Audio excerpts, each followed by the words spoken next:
حضرت علی نے فرمایا، تمہاری مشکلات چاہے آسمان جتنے ہی کیوں نہ ہو، اگر تمہارا یقین اللہ پر ہے تو کوئی تمہیں ہرا نہیں سکتا۔ اگر خدا تمہیں کسی مصیبت میں مبتلا کرے تو اس پر صبر کرو۔ جو شخص تھوڑی سی بھی زمین ناحق وصول کرے گا تو روز قیامت اسے 7 زمینوں تک دھسا دیا جائے گا۔ باپ کا بازو بیٹی کا سب سے بڑا سہارا ہوتا ہے۔ عقل انسان کی فضیلت اور سچے بول اس کی زبان کی امانت ہیں۔ دنیا میں 2 کام بہت مشکل ہیں، ایک اس کے ساتھ رہنا جس سے محبت نہ ہو، دوسرا اس کے بغیر رہنا جس سے محبت ہو۔ ایسی تمام باتوں اور کاموں سے پرہیز رکھ جو آخرت اور دین کی خرابی کا باعث ہیں، اور جنہیں اللہ ملا دے انہیں کوئی جدا نہیں کر سکتا۔ کسی کا ظرف آزمانا ہو تو اس کو اپنے سے زیادہ عزت دو، اگر اعلیٰ ظرف ہوگا تو وہ تمہیں عزت دے گا، اگر کم ظرف ہوا تو خود کو اعلیٰ ظرف سے سمجھے گا۔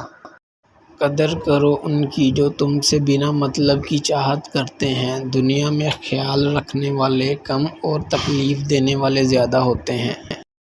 حضرت محمد صلی اللہ علیہ وآلہ وسلم نے فرمایا، رمضان کے بعد سب سے افضل روزے اللہ کے مہینے محرم کے ہیں، اور فرض نماز کے بعد سب سے افضل نماز رات کی نماز ہے۔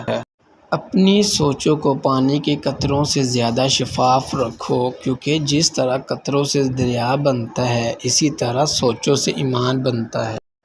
مشکل وقت میں ہمیشہ دعا مانگا کرو، کیونکہ جہاں انسان کا حوصلہ ختم ہوتا ہے وہاں سے اللہ پاک کی رحمت شروع ہوتی ہے۔ آخرت نیک لوگوں کی کامیابی ہے۔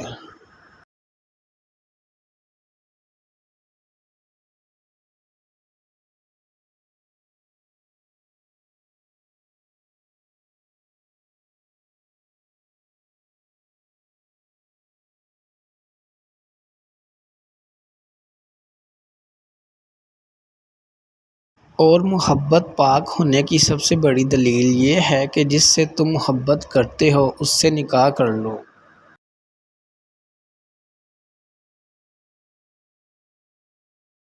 جب تک تمہاری ماں کے ہونٹ تمہارے لیے دعا کے لیے مل رہے ہیں تو تم دنیا کی امیر ترین انسان ہو۔ اگر آپ کو ہماری باتیں اچھی لگیں تو سبسکرائب کرنا مت بھولیں۔ شکریہ۔